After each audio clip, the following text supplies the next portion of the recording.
नमस्कार, मैं हूं आपके साथ अंकिता पाल। बुलेटिन की शुरुआत करते हैं। मुख्यमंत्री पुष्कर सिंह धामी ने विधानसभा परिसर भराड़ीसैंण से पूरे प्रदेशवासियों को उत्तराखंड राज्य निर्माण की 24 साल पूरे होने और रजत जयंती वर्ष के शुभारंभ के अवसर पर हार्दिक बधाई और शुभकामनाएं दी हैं। मुख्यमंत्री ने देश के लिए सर्वोच्च बलिदान देने वाले वीर जवानों और राज्य निर्माण के सभी अमर शहीदों को श्रद्धांजलि अर्पित की है। सभी राज्य आंदोलनकारियों को श्रद्धापूर्वक नमन करते हुए सम्मानित किया। साथ ही उत्तराखंड की मजबूत नींव रखने वाले पूर्व प्रधानमंत्री भारत रत्न अटल बिहारी वाजपेयी को भी राज्य की जनता की ओर से नमन किया है। रजत जयंती के अवसर पर मुख्यमंत्री ने विधानसभा परिसर भराड़ीसैंण से सिमली में महिला बेस अस्पताल को पूर्ण बेस अस्पताल बनाने और रायका आगरचट्टी में विज्ञान वर्ग शुरू करने की घोषणा की। इस दौरान मुख्यमंत्री ने कहा कि इन 24 सालों में जनता के सहयोग से हर क्षेत्र में राज्य तेजी से गति किया है।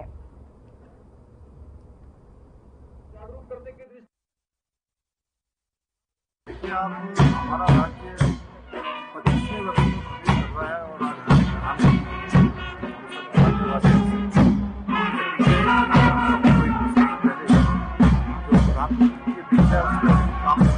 कर रहा है और ये दशक श्री केदार धाम से निकले थे। उत्तराखंड के सीएम पुष्कर सिंह धामी भराड़ीसैंण पहुंचे, जहां पर उन्होंने राज्य स्थापना दिवस के मौके पर जनता को संबोधित किया। सीएम के भराड़ीसैंण दौरे को लेकर क्षेत्रवासियों में भारी उत्साह देखने को मिला है।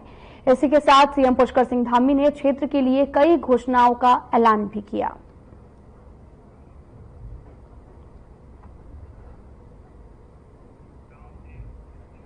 उत्तर प्रदेश से अलग पर्वतीय राज्य उत्तराखंड की मांग के लिए 90 के दशक में हुए बड़े आंदोलन के बाद अलग राज्य उत्तराखंड की स्थापना हुई, जहां पूरा उत्तराखंड अपने स्थापना के 24 साल पूरे होने का जश्न मना रहा है। वहीं चमोली जिले में चिन्हीकरण से वंचित रह गए उत्तराखंड राज्य आंदोलनकारियों ने पूर्व निर्धारित अपने कार्यक्रम के तहत उत्तराखंड राज्य स्थापना दिवस के अवसर पर काला दिवस मनाते हुए उप जिलाधिकारी के माध्यम से जिलाधिकारी को ज्ञापन प्रेषित किया, जिसमें उनकी तरफ से मांग की गई और चिन्हीकरण की फिर से प्रक्रिया शुरू की जाए।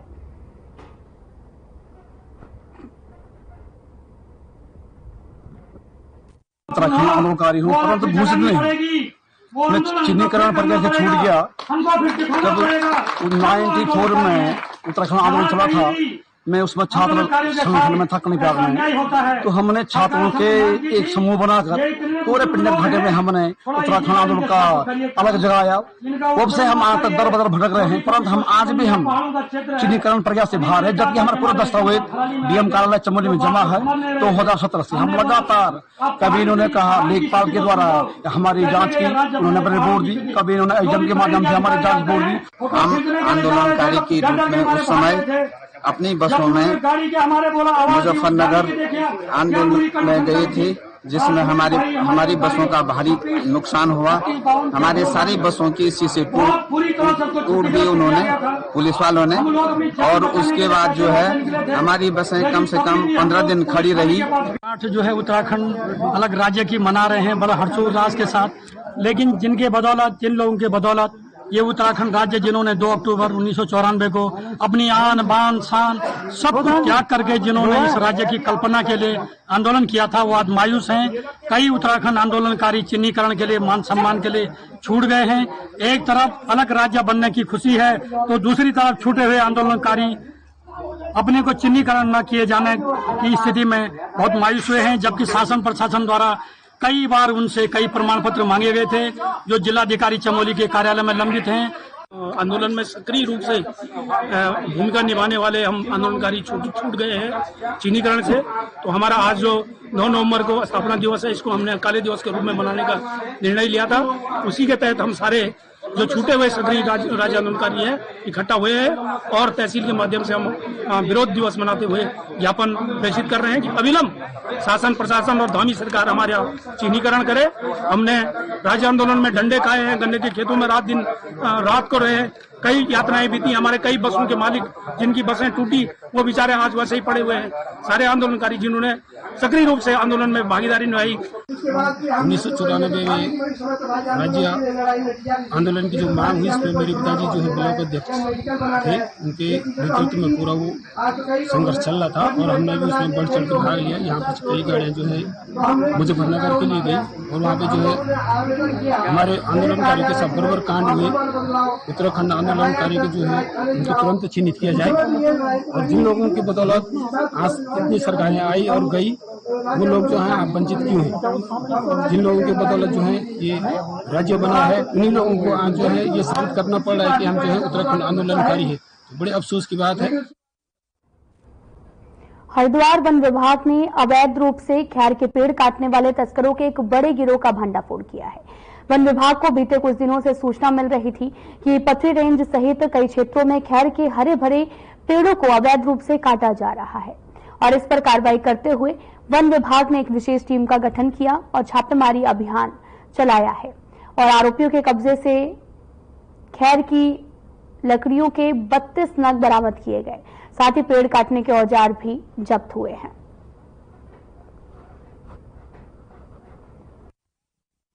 उसको सूचना मिली मुखबिर के माध्यम से कि कुछ लोग जो हैं वो पथरी, हमारा जो आरक्षित वन क्षेत्र है उसमें पेड़ कटान के उद्देश्य से जो है जंगल में प्रवेश करे हैं। तो उन लोगों की जो है पहचान के लिए टीम को जो है तैनात किया गया और 4 लोगों को कल जो है हमारी टीम द्वारा गिरफ्तार किया गया है। इन 4 लोगों में से जो 2 अभियुक्त हैं वो यूपी मुजफ्फरनगर के निवासी हैं और 2 हरिद्वार के निवासी हैं।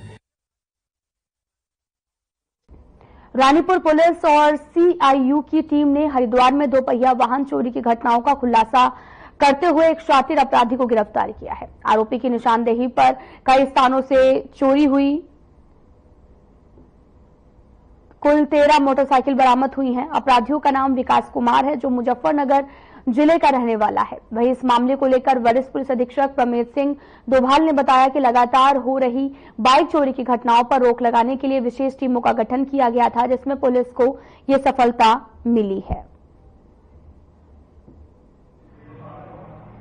4 नवंबर को थाना रानीपुर कोतवाली क्षेत्र में वादी शकील द्वारा पुलिस को एक सूचना दी गई थी कि उसकी होंडा स्प्लेंडर मोटरसाइकिल चोरी की गई है। इस पर तत्काल पुलिस के द्वारा, थाना प्रभारी के द्वारा अभियोग पंजीकृत किया गया था और जितने भी संदिग्ध हैं उनको चिन्हित करते हुए, जितने वाहन चोरों को के बारे में जानकारी करते हुए और हमारे सर्विलांस का उपयोग करते हुए हमारी टीम लगातार इस पर वर्क कर रही थी। और इसमें अभी आज एक बड़ी सफलता हमें मिली है, जिसमें एक वाहन चोर पकड़ा गया है, जिससे करीब 1 दर्जन से ऊपर वाहन हमें मिले हैं, जिसमें 3 वाहन थाना रानीपुर कोतवाली के और अन्य वाहन कुछ रुड़की और लक्सर। रुड़की के लंढौरा में देर रात एक दुकान में आग लगने की सूचना पर फायर यूनिट रुड़की और मंगलौर तत्काल मौके पर पहुंची है, जहां एक दुकान में आग लग गई थी, जिसे स्थानीय लोग आपको बताते चले कि समरसेबल पंप और की तरफ पहुंचे और फायर यूनिट ने अलग अलग उपकरणों का इस्तेमाल कर आग पर काबू पाया। दुकान में बचे कपड़े और अन्य सामान को बाहर निकाला गया। दुकान में लाखों का नुकसान हुआ है। दुकान मालिक ने बताया कि आग से लगभग 4 से 5 लाख रुपए का नुकसान हुआ है और दुकान में रखे कपड़े और कॉस्मेटिक का सामान पूरी तरह से जल गया है। आग लगने के कारणों का पता लगाया जा रहा है।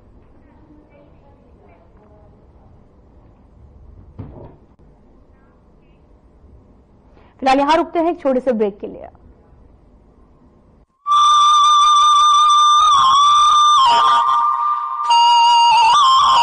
भारत माता की सुरक्षा में जिन सपूतों ने लहू बहाया है, उनके आश्रितों का दायित्व धामी सरकार ने उठाया है। मुख्यमंत्री पुष्कर सिंह धामी ने लिया है शहीदों के परिजनों को स्वावलंबी एवं आर्थिक तौर पर सबल बनाने का संकल्प, जिसके तहत सैनिक कल्याण की दिशा में कई प्रभावशाली एवं ऐतिहासिक निर्णय लिए गए हैं। सबसे पहले तो शहीद के परिवारों को मिलने वाली अनुदान राशि को बढ़ाया गया है, जिसके चलते अब बलिदानियों के आश्रितों को 10 नहीं बल्कि सरकार द्वारा 50 लाख की वित्तीय मदद दी जाएगी। इसके अलावा शहीदों के आश्रितों को सरकारी विभागों में नियुक्ति दी जाएगी।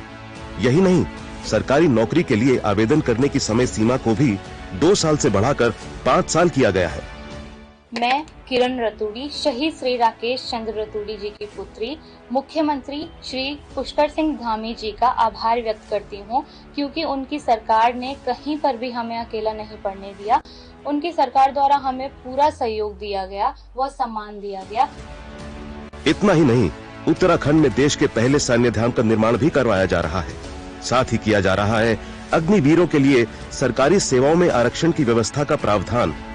कहना गलत नहीं होगा कि उत्तराखंड में सैनिक कल्याण को पहली प्राथमिकता दी जा रही है। मैं स्वाति भट्ट, शहीद भगवती प्रसाद भट्ट की पत्नी, आज उत्तराखंड सरकार का आभार प्रकट करना चाहती हूँ, क्योंकि उन्होंने कभी भी हमें अकेले नहीं पड़ने दिया। सरकारी नौकरी करने का अवसर देकर उन्होंने हमें सशक्त बनाया, सुविधाएं दी, व्यवस्थाएं सुनिश्चित करी। आज हम अपने घरों में, अपने प्रदेश में सुरक्षित हैं, सुरक्षित नींद ले रहे हैं, सुरक्षित चैन से जी रहे हैं, तो केवल और केवल उन्हीं के कारण से जिन्होंने हंसते हंसते अपने प्राणों का बलिदान कर दिया। जिनकी प्रत्येक सांस मां भारती को अर्पित है, उनके उत्थान के लिए उत्तराखंड सरकार समर्पित है। सूचना एवं लोक संपर्क विभाग उत्तराखंड द्वारा जनहित में जारी। उत्तराखंड ने पकड़ी औद्योगिक विकास की रफ्तार। नए औद्योगिक क्षेत्रों के विस्तार से आएगा निवेश, बढ़ेगा रोजगार। प्रधानमंत्री श्री नरेंद्र मोदी के मार्गदर्शन और मुख्यमंत्री पुष्कर सिंह धामी की दूरदर्शी सोच के चलते प्रदेश में उद्योगों के लिए अनुकूल माहौल तैयार किया गया है। निवेशकों के लिए आकर्षक नीतियां लाई गई हैं। यही वजह है कि हाल ही में आयोजित ग्लोबल इन्वेस्टर्स समिट के दौरान करीब 3,57,000 करोड़ रुपए के निवेश प्रस्तावों पर हस्ताक्षर हुए हैं। उत्तराखंड सरकार के प्रयासों से राज्य में न सिर्फ व्यापक निवेश आ रहा है, बल्कि नए औद्योगिक क्षेत्रों का भी विकास किया जा रहा है। राज्य सरकार के प्रयासों पर मुहर लगाते हुए केंद्र सरकार ने national industrial corridor development program के तहत ऊधम सिंह नगर जिले के खुरपिया में इंडस्ट्रियल स्मार्ट सिटी विकसित करने की मंजूरी दी है। मुख्यमंत्री पुष्कर सिंह धामी का dream project Khurpia industrial city manufacturing का बड़ा केंद्र बनेगा। यहाँ 1265 करोड़ रुपए की लागत से 1002 एकड़ भूमि पर उद्योगों की स्थापना की जाएगी। परियोजना के माध्यम से करीब 20,000 करोड़ रुपए का निवेश आकर्षित किया जाएगा, जिससे राज्य में 75,000 से अधिक युवाओं को प्रत्यक्ष रूप से रोजगार मिलेगा। खुरपिया औद्योगिक क्षेत्र में automobile industry, auto components, engineering और फैब्रिकेशन की इकाइयों पर फोकस किया जाएगा। देश का प्रमुख औद्योगिक गलियारा अमृतसर कोलकाता इंडस्ट्रियल कॉरिडोर खुरपिया के करीब से होकर गुजरता है। कॉरिडोर से जुड़ने के कारण खुरपिया की रोड, रेल और एयर कनेक्टिविटी मजबूत होगी, जिससे औद्योगिक उत्पादों के निर्यात में सुविधा मिलेगी। नए औद्योगिक क्षेत्रों के विकास और व्यापक निवेश आकर्षित करके धामी सरकार सशक्त उत्तराखंड की मजबूत नींव रख रही है। औद्योगिक विकास ने पकड़ी रफ्तार, बढ़ रहा निवेश, मिलेगा रोजगार। मुख्यमंत्री पुष्कर सिंह धामी के नेतृत्व में राज्य सरकार ने बढ़ाए प्लास्टिक मुक्त उत्तराखंड की दिशा में मजबूत कदम। डिजिटल डिपॉजिट रिफंड सिस्टम लागू करने वाला देश का पहला राज्य बना उत्तराखंड। प्लास्टिक वेस्ट पर्यावरण के लिए बड़ी चुनौती बन रहा है, लेकिन इसके कलेक्शन, उचित निस्तारण व रिसाइकलिंग के लिए डिजिटल डिपॉजिट रिफंड सिस्टम यानी DDRS स्कीम की शुरुआत की गई है। राज्य प्रदूषण नियंत्रण बोर्ड इस योजना का संचालन कर रहा है। प्लास्टिक रैपर्स या प्लास्टिक बोतलों को DDRS सेंटर पर जमा कीजिए। इनमें लगी QR कोड स्कैन कीजिए। स्कैन के बाद प्रत्येक प्लास्टिक वेस्ट पर आपके खाते में एक निश्चित धनराशि आ जाएगी। उत्तराखंड के धार्मिक स्थलों को साफ सुथरा व प्लास्टिक मुक्त बनाने में DDRS सिस्टम बेहद कारगर साबित हो रहा है। इसके जरिए धार्मिक स्थलों, पर्यटन स्थलों और पहाड़ी क्षेत्रों में प्लास्टिक कचरे को एक जगह आसानी से इकट्ठा किया जा सकेगा, यानी सिंगल यूज्ड प्लास्टिक वेस्ट का सही निस्तारण करते हुए साफ सफाई के साथ कमाई भी की जा सकती है। मुख्यमंत्री पुष्कर सिंह धामी के निर्देशों पर उत्तराखंड में सिंगल यूज्ड प्लास्टिक और पॉलीथीन को बैन किया गया है। हम सभी को अपने अपने स्तर पर अपने शहर और अपने गांव को, अपने मोहल्ले को साफ सुथरा रखने का प्रयास करना पड़ेगा। अपने आसपास स्वच्छता का वातावरण बनाना होगा। प्लास्टिक वेस्ट की रिसाइकलिंग और रीयूज करते हुए सही निस्तारण किया जा रहा है। देहरादून में प्लास्टिक को रिसाइकिल करके बेंच, शेड और इंटरलॉकिंग टाइल्स बनाई जा रही हैं। पॉलीथीन, प्लास्टिक रैपर आदि को एकत्र करने के लिए पॉलीथीन कचरा बैंक खोले गए हैं। इसके अलावा नगर निकायों के माध्यम से ठोस कचरे का डोर टू डोर कलेक्शन किया जा रहा है। उत्तराखंड को प्लास्टिक मुक्त बनाने में तकनीक के साथ साथ जन भागीदारी भी जरूरी है। आइए मिलकर स्वच्छ उत्तराखंड के संकल्प को साकार करें। प्लास्टिक मुक्त उत्तराखंड, साफ स्वच्छ उत्तराखंड। जिसे बनाने में किसी भारतवासी का पसीना बहा हो, उसे खरीदने पर जोर देना चाहिए और ये सबके प्रयास से ही संभव होगा। वोकल फॉर लोकल हमें व्यवहार में लाना ही होगा। देश के यशस्वी प्रधानमंत्री श्री नरेंद्र मोदी जी के वोकल फॉर लोकल के आह्वान से प्रेरित उत्तराखंड सरकार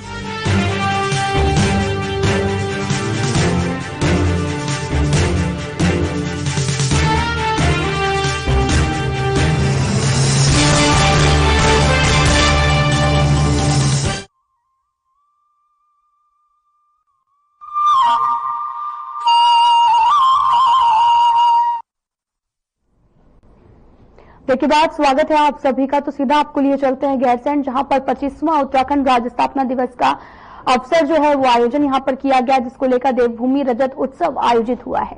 सीएम धामी ने उत्सव में शिरकत की है और सीएम धामी ने सभी को बधाइयां भी दी।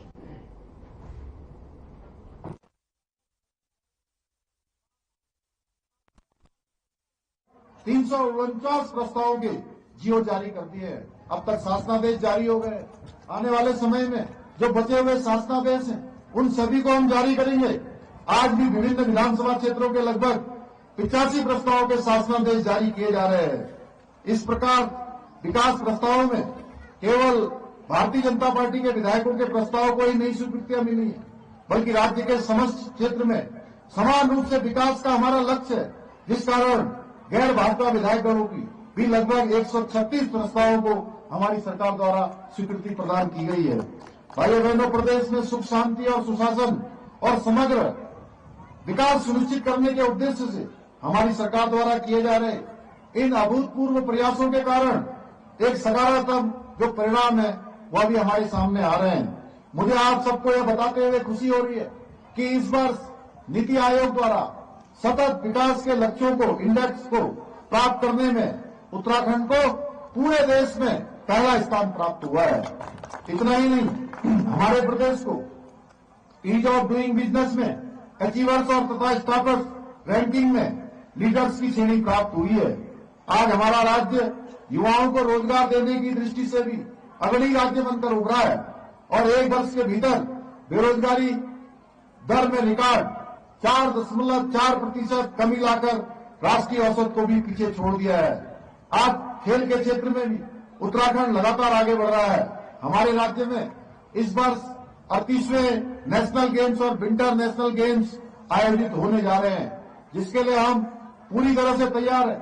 हमारी सरकार प्रदेश की मातृशक्ति, युवा शक्ति, पूर्व सैनिकों की अहम भागीदारी से सशक्त, आत्मनिर्भर और अग्रणी उत्तराखंड के लक्ष्य को प्राप्त करने की दिशा में तेजी से आगे बढ़ रही है। भाइयों बहनों, मुझे पूरा विश्वास है कि आज से प्रारंभ होने जा रहे राज्य स्थापना का ये रजत जयंती वर्ष उत्तराखंड को देश का अग्रणी राज्य बनाने की दृष्टि से ऐतिहासिक वर्ष साबित होगा। मैं आज इस अवसर पर आप सभी को विश्वास दिलाता हूं कि हमारी सरकार उत्तराखंड को देश का श्रेष्ठ राज्य बनाने का जो हमारा संकल्प है, विकल्प रहित संकल्प, उसके मूल मंत्र के साथ निरंतरता से काम करेगी। आज इस अवसर पर जैसा हमारे माननीय विधायक जी ने कहा, और मैं आज प्रधानमंत्री जी का भी धन्यवाद करना चाहता हूं। उन्होंने आज जहां भगवान बद्री विशाल के नवनिर्माण और पुनर्निर्माण मास्टर प्लान के बारे में हम सबको बताया कि कितनी बड़ी धनराशि से एक मास्टर प्लान इसी जनपद में बद्रीनाथ भगवान का बनकर तैयार हो रहा है। भव्य और दिव्य बद्री विशाल का प्रांगण बनने जा रहा है। वहीं माणा गांव में जब प्रधानमंत्री जी आए थे, उन्होंने वहां से माणा गांव, जिसको भारत का अंतिम गांव कहा जाता था, माननीय प्रधानमंत्री जी ने वही माणा सीमांत से घोषणा करी थी कि अब माणा ये देश का अंतिम गांव नहीं होगा, ये भारत का पहला गांव होगा। भाइयों बहनों, वहीं से बाइब्रेल ब्रिडेंस की शुरुआत हुई थी और आज माणा गांव हो या माणा गांव जैसे जितने भी हमारे मलारी से लेकर सीमांत क्षेत्र के गांव हैं, उन सभी गांवों का विकास पहले गांव के रूप में विकसित करने की दिशा में प्राथमिकता से किया जा रहा है। इसके साथ ही इस क्षेत्र में जब आए थे, जब हमारे उस क्षेत्र में माननीय प्रधानमंत्री जी का हमारे यहाँ की महिलाओं ने, मातृशक्ति ने मांगल गीतों के साथ स्वागत किया था, उनका मन भावुक हो गया था और उन्होंने उस दिन एक घोषणा करी थी और उस दिन देशवासियों से उन्होंने आह्वान किया था कि आप जब भी अपनी यात्रा पर आए, अपनी यात्रा का 5% धनराशि एक जो लोकल के उत्पाद बनाने वाले, स्थानीय उत्पाद जो हमारी स्वयं सहायता समूह की बहनें बनाती हैं, हमारे स्थानीय छोटे छोटे कारीगर बनाते हैं, उसको खरीदने में खर्च करें। और उसको उन्होंने आज फिर से हम सबकी स्मृति में वो लाए हैं। इसलिए मैं आप सबसे अनुरोध करता हूं कि हमारा जिला प्रशासन भी इस दिशा में काम करेगा और यात्रा जब अगली बार शुरू होगी तो उस यात्रा से पहले हम प्रचार की दृष्टि से भी, हम लोगों को जागरूक करने की दृष्टि से भी, और जो देश दुनिया से हमारे पर्यटक और श्रद्धालु आएंगे उन सभी को निश्चित रूप से माननीय प्रधानमंत्री जी का जो अनुरोध है उससे अवश्य अवगत कराएंगे। और हमारी जो मातृशक्ति है, जो आज अच्छे अच्छे उत्पाद बना रही है, इतने अच्छी पैकेजिंग कर रही है, चाहे वो किसी भी प्रकार के हो, खाने के हो, बुनाई के हो, सिलाई के हो, उनको आज देश दुनिया में एक स्थान प्राप्त हो रहा है। प्रधानमंत्री जी ने उसके लिए हमारे हाउस ऑफ हिमालय, हमारा एक ब्रांड यहाँ पर शुरू हुआ है जिसकी मांग आज देश दुनिया में बढ़ रही है। उसके माध्यम से हमारे उत्पाद देश दुनिया में जाएंगे। फिलहाल बुलेटिन में इतना ही। नमस्कार।